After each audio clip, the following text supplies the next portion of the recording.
जरात आमंत्रित करते महाराष्ट्र राज्याचे सन्मान्य महसूल मंत्री तथा पालकमंत्री नामदार श्री चंद्रशेखरजी बावनकुळे साहेब।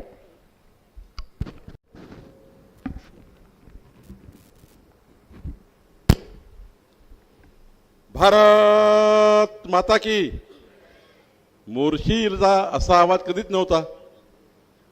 डॉक्टर बोंडे साहेबाचा 65वा वाढदिवस आहे, तर जोरात भारत माता की जय झाला पाहिजे।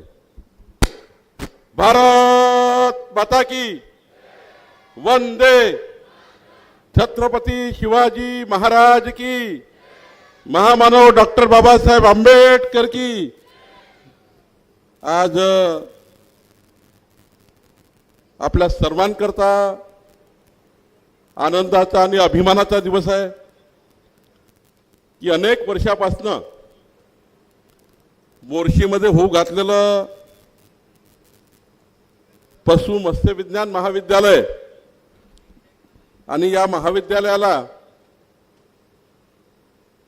भूमिपूजन करण्याकरता या ठिकाणी आपल्या सर्वांमध्ये उपस्थित माननीय नामदार देवेंद्रजी फडणवीस साहेब, आपले मंत्री नितेशजी राणे साहेब, मान्य अनिल बोंडेजी, जी, प्रताप अडसडजी, राजेश वानखेडेजी, प्रवीण तायडेजी, केवरराम काळेजी, नवनीत राणाजी, रामदास तळतजी, चैनसुख संचेतीजी, श्वेता सिंगलजी, आशिष शेरकरजी, सौम्या चांडकजी, संजिता मोहपात्रा, वसुधाताई बोंडे, माधुरीताई मेटांगे, रविराजी देशमुख, नितीनजी धांडे, प्रभुदास बिलावेकर, अनुराधाताई चव्हाण, साहेबराव तट्टे, डॉक्टर काबिडकर, डॉक्टर मनोहरराव अंडे, अमित कुबडे, तुषार भारती, निवेदिताताई चौधरी, जयंती डेहनकर, बादल कुलकर्णी, दिनेश सूर्यवंशी, शिवराय कुलकर्णी, चंद्रशेखर भोयर, नितीनजी गुळदे, किरणजी पातुरकर, किरणताई महल्ले, प्रमोदजी कोरडे, श्रीजी उपाध्याय, नितीन कुरेकर, मीनाताई ठाकूर, अनेक मान्यवर या ठिकाणी बसलेले आहेत।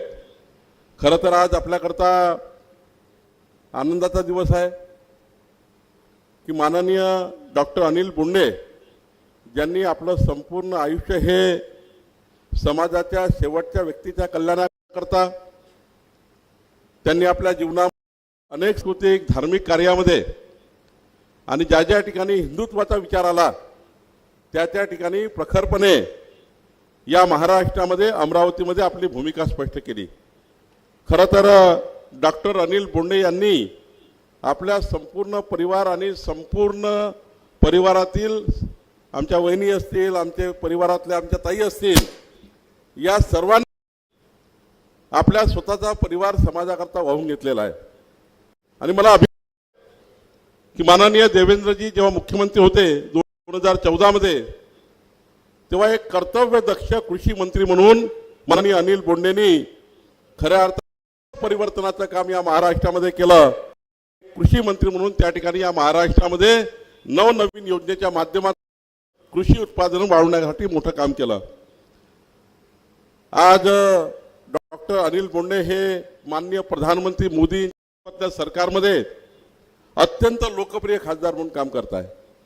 आपण जेव्हा बघितलं की डॉक्टर बोंडे आपल्या विदर्भाची, आपल्या अमरावतीची, आपल्या महाराष्ट्राची बाजू मांडतात आणि सरकारकडनं, केंद्र सरकारकडनं मोठ्या प्रमाणावर त्या ठिकाणी या भागाच्या विकासाचे प्रकल्प आणि खास करून शेतकऱ्याच्या विकासाकरता त्यांनी केलेलं कार्य हे अत्यंत आपल्या सर्वांना प्रत्येक घरापर्यंत माहिती आहे।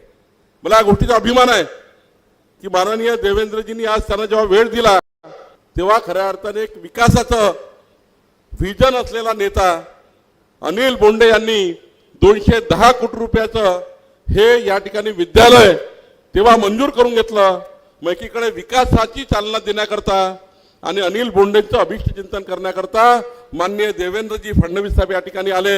मी मोर्शीकरला पुन्हा एकदा विनंती करतो की आदरणीय मुख्यमंत्री देवेंद्र फडणवीसजी ज्यांनी 2029चा विकसित महाराष्ट्र, 2035चा विकसित महाराष्ट्र, 2047चा विकसित महाराष्ट्र आणि देशातला सर्वात उत्तम आणि उत्कृष्ट राज्य बनण्याचा निर्णय घेतला, त्याबद्दल माननीय देवेंद्रजींचा आपण जोरात टाळ्या वाजवून सर्वांनी स्वागत करावं अशी आपल्याला या ठिकाणी खऱ्या अर्थाने विनंती करतो। मी यावेळी जास्त वेळ घेणार नाही, पण या ठिकाणी डॉक्टर अनिल बोंडेंनी अत्यंत महत्त्वाची बाब मांडली। त्यांनी सांगितलं की अनिल बोंडेंनी ठरवलंय की त्यांच्या खासदार निधीमधनं या अमरावती जिल्ह्यामध्ये 50 गावामध्ये छत्रपती शिवाजी महाराजांचे उद्यान तयार करायचं आणि हे अत्यंत महत्त्वाचं कार्य आज त्यांनी आपल्या जन्मदिवसानिमित्त या ठिकाणी घोषित केलं की छत्रपती शिवाजी महाराजांचे 50 स्मारक त्या ठिकाणी या ठिकाणी उद्यान बांधण्याचं काम ते करणार आहे। म्हणून डॉक्टर अनिल बोंडे करता सुद्धा आपण सर्वांनी एकदा जोरात टाळ्या वाजवून डॉक्टर अनिल बोंडेचे आपण अभिनंदन करूया। खरं तर या ठिकाणी मला अभिमान आहे की मागच्या वेळी माननीय देवेंद्रजी काही लोकांनी या ठिकाणी नौटंकी केली, आंदोलन केले, त्यांनी कधीच त्या ठिकाणी मंत्री म्हणून काम करताना या अमरावतीच्या विचारच केला नाही। या अमरावतीला अनेक मंत्री मिळाले, अनेक लोक मिळाले, पण खोटारडेपणा एवढा की आंदोलन करायचं, आंदोलनामध्ये नाटकं करायचे। पण या ठिकाणी मला अभिमान आहे माननीय देवेंद्रजींनी दिव्यांग जे आपले लाभार्थी आहेत, दिव्यांग व्यक्ती आहेत, दिव्यांग परिवार आहे, त्या दिव्यांग परिवाराला 1,500 रुपये महिना मिळायचा। पण माननीय मुख्यमंत्री देवेंद्र फडणवीसजींनी या वर्षीपासनं आता 1,500 चे 2,500 रुपये महिना आपल्या दिव्यांगांना मिळवून देण्याकरता या ठिकाणी एक मोठा कार्य या मागच्या बजेटमध्ये केलं। त्याबद्दल अमरावतीच्या या भूमीतनं मी त्यांचे आभार मानतो। खरं तर देवेंद्रजी या ठिकाणी मोठी मागणी शेतकऱ्याच्या कर्जमाफीची होती। खरं तर तुमची पहिल्यापासून भूमिका आहे की शेतकरी कर्जमुक्त झाला पाहिजे, शेतकऱ्यावर कर्ज असू नये। पण काही लोक फार्म हाऊस बांधतात, शेतामध्ये खूप कर्ज उचलतात, मोठ्या प्रमाणावर करोडपती अरबपती लोक शेतकरी त्या ठिकाणी आपल्या जमिनीतनं मोठ्या प्रमाणावर कर्ज उचलतात।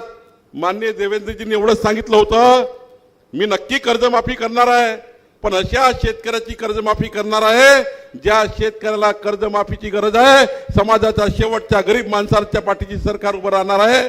आणि म्हणून माननीय देवेंद्रजींनी खऱ्या अर्थाने एक समिती तयार केली आणि या समितीच्या माध्यमातून ते आपल्या भाषणात सांगतील। पण या ठिकाणी काही लोक नौटंकी करतात म्हणून मी सांगतो आहे देवेंद्रजी, आपण जी समिती केली आहे मला विश्वास आहे ही समिती ज्या व्यक्तींना, ज्या शेतकऱ्यांना कर्जमाफीची खरी गरज आहे त्या शेतकऱ्याची कर्जमाफी करण्याची शिफारस ही समिती करेल। आणि मला विश्वास आहे की आपण या महाराष्ट्राला, या अमरावतीला, या मोर्चेला शब्द दिला आहे की पुढच्या काळामध्ये, आमच्या सरकारच्या काळामध्ये शेतकरी कर्जमुक्त होतील।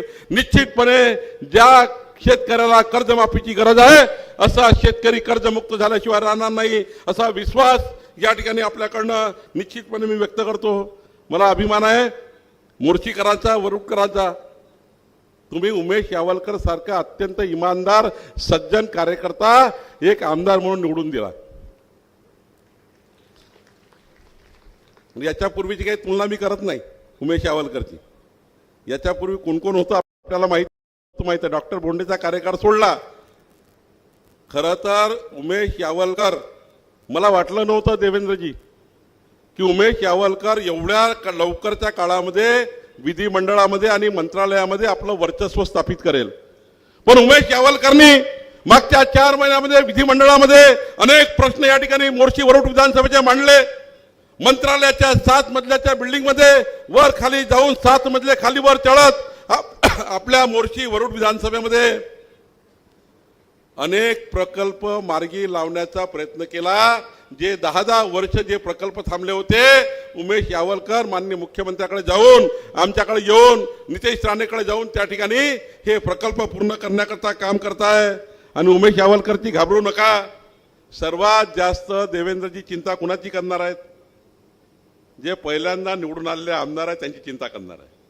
त्यामुळे उमेश यावलकरच्या मनात खूप प्रश्न आहेत, खूप काम मला यादी दिली आहे पण तेवढी काही वाचत नाही।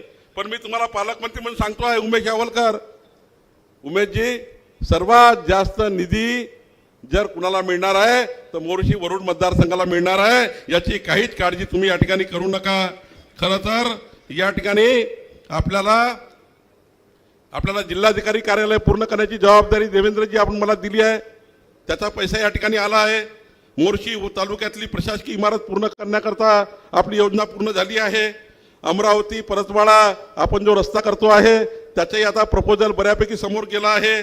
चिखलदऱ्याला आता मी कलेक्टरशी बोललो, चिखलदऱ्याला आपण एक 4-5 स्पॉट असे आहेत ज्या ठिकाणी इको टुरिझमच्या माध्यमातून मी परवाच त्यांना युवा काळात सांगितलं आहे। पण या ठिकाणी चिखलदरा मेळघाट हा जो भाग आहे हा काश्मीरच्या नंदनवनासारखा होऊ शकतो, याकरताचं संपूर्ण प्लॅनिंग आमचे जिल्हाधिकारी करतायत. आणि माननीय देवेंद्रजींनी त्यालाही सांगितलं की आपल्याला मेळघाट हे अत्यंत महत्त्वाचं पर्यटन क्षेत्र या ठिकाणी करायचं आहे. या ठिकाणी जैन कोका कोलाची संत्रा फॅक्टरी मागच्या काळात बंद झाली, ती फॅक्टरी आपल्याला पुढे नेण्याचं काम करायचं आहे. आणि सर्वात महत्त्वाचं माननीय देवेंद्रजी आपण सूचना दिल्या आहेत की खऱ्या अर्थाने हे जे शेतकऱ्याचे पांधन रस्ते आहेत, आज शेतकऱ्याला खऱ्या अर्थाने पांधन रस्त्याची गरज आहे. आम्ही विचार केला आहे या महाराष्ट्रातल्या शेतकऱ्याच्या शेतात जाणारा रस्ता हा या सरकारच्या माध्यमातून झाला पाहिजे. आणि माननीय देवेंद्रजींनी सांगितलं आहे पुढच्या 5 वर्षामध्ये या महाराष्ट्रातला मोर्शीमधला वरुणमधला एकही रस्ता हा शेतकऱ्याचा बांधकाम झाल्याशिवाय राहणार नाही. शेतकऱ्याच्या शेतामध्ये रस्ता पूर्ण केल्याशिवाय आपण राहणार नाही. हे वचन आमच्या सरकारने दिलेलं आहे, ते आम्ही पूर्ण करणार आहे. आमच्या कलेक्टरचं मी अभिनंदन करतो. त्यांनी पुण्यश्लोक अहिल्यादेवी होळकर यांच्या नावाने महसुली तंटामुक्त अभियान या ठिकाणी सुरू केलेलं आहे. आणि ते अभियान पुढच्या काळात ते वर्षभर राबवणार आहे. आपल्या सर्व मोर्ची वरुडकरांना माझी विनंती आहे की आपण या अभियानामध्ये पूर्ण लक्ष टाकावं. या अभियानामध्ये गावागावामध्ये अभियान जेव्हा येईल त्या अभियानामध्ये पूर्ण त्या ठिकाणी जर सहकार्य केलं तर निश्चितपणे तंटामुक्त गाव या ठिकाणी पूर्ण होईल. मी या ठिकाणी एवढंच सांगेल की आज डॉक्टर अनिल बोंडेजी, आपण सांगितलं माझं वय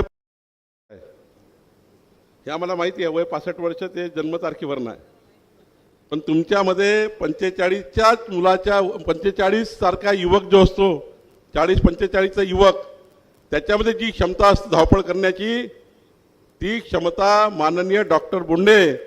आणि मी तर डॉक्टर बोंडेजी करता आई महालक्ष्मी जगदंबेला प्रार्थना करेल की त्यांना 100 वर्ष आयुष्य मिळू दे, त्यांचं जीवन मंगलमय राहू दे.